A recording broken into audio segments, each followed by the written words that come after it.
Hey guys, welcome back. This is Toffees coming to you live from TI5, and I'm here with a special guest that we found walking around the concourse. This is Al Jazeera America, the news channel. And what was your name? My name's Alan Schauffler. I'm the Seattle-based correspondent for AJAM. Awesome. So it's pretty, I guess for us as fans, or for me at least, it's rare to see sort of the big networks come out and start to film our stuff. What brought you guys out to the event? Well, first of all, thanks for calling us one of the big networks. That's what we aspire to.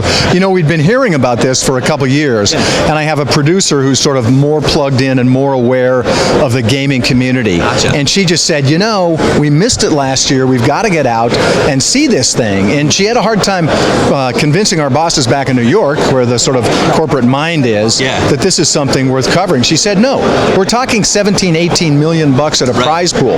We're talking tens of millions of viewers. We're talking a significant community and a significant sort of paradigm in business, broadcasting, advertising, etc. We need to go cover this as a business story. You know, a way for us to get out and see Dota 2 in action, which is cool. So let me ask you this. When your producer came to you and they said there's a tournament in Seattle, a bunch of 20-somethings are going to be playing for a prize pool of over $18 million. And now to keep in mind, the Women's World Cup was $15 million in the entire prize pool. How did you react to that, hearing that for the first time? Well, about the first 4 times she mentioned it, my brain just glazed over, and I said, yeah, that's nice, fine, whatever. And then moved on to the next story that we were doing. But finally, I started listening to the description. And the way this community was described to me and the way I found it to be is absolutely fascinating. I mean, I'm a total outsider, a complete rookie, a noob. I know nothing, right? Nothing about the way the game's played, who plays it, who the big stars are, anything. I'm fascinated by the way it all works. Absolutely fascinating. So in a way, it sounds like you were less interested as a network in the fact that there's a lot of money on the line, and more interested in the fact that we've got a really interesting community that's sort of sprouted up out of nowhere? Yeah, sort of both, I think. And I mean, let's face it, this is the modern world, and money drives a lot of things. If this was a tournament for 18,000 bucks, nobody'd be here. Right. It's 18 million, and 18 million, a large part of which the people watching this stuff have contributed by buying pieces of the game and whatnot.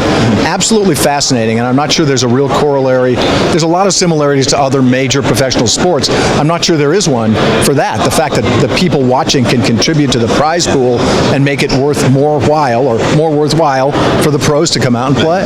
Nobody crowdsources the NBA Finals. No. So let me ask you this. As somebody who's covered a lot of things and seen a lot of news, when you walked into the stadium and saw the setup here and the stage that's out there, how do you compare that to other events that you've been at? Do you think that this is on par with some of those other stuff you've covered, or in a league of its own? Just extremely professional, but just different. Right. I mean, you do see people walking around dressed up in funny outfits every once in a while at Seahawks games and whatnot, but to walk by and see heroes from the games strolling the concourse and chatting with people is just absolutely different. The video setup in there, the whole sort of mano-a-mano cage setup where they're in glass booths and going at each other, but they can't touch each other, but they'd love to, is absolutely fascinating and very, very professional.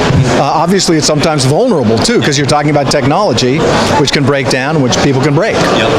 And what you guys might know if you're watching is we're doing this during the EG Complexity Gaming fight, where there's some DDoS going on that's been causing a lot of trouble. So it's interesting that you got to kind of see the downside of esports at the same time. But I really appreciate you giving me your time. Again, guys, I'm here with Al Jazeera America. My name is Toffees. You can find us over at 2P.com. And as always, thanks for watching. You can find me at Toffees_Dota2, and Toffees out. AJAM, check us out.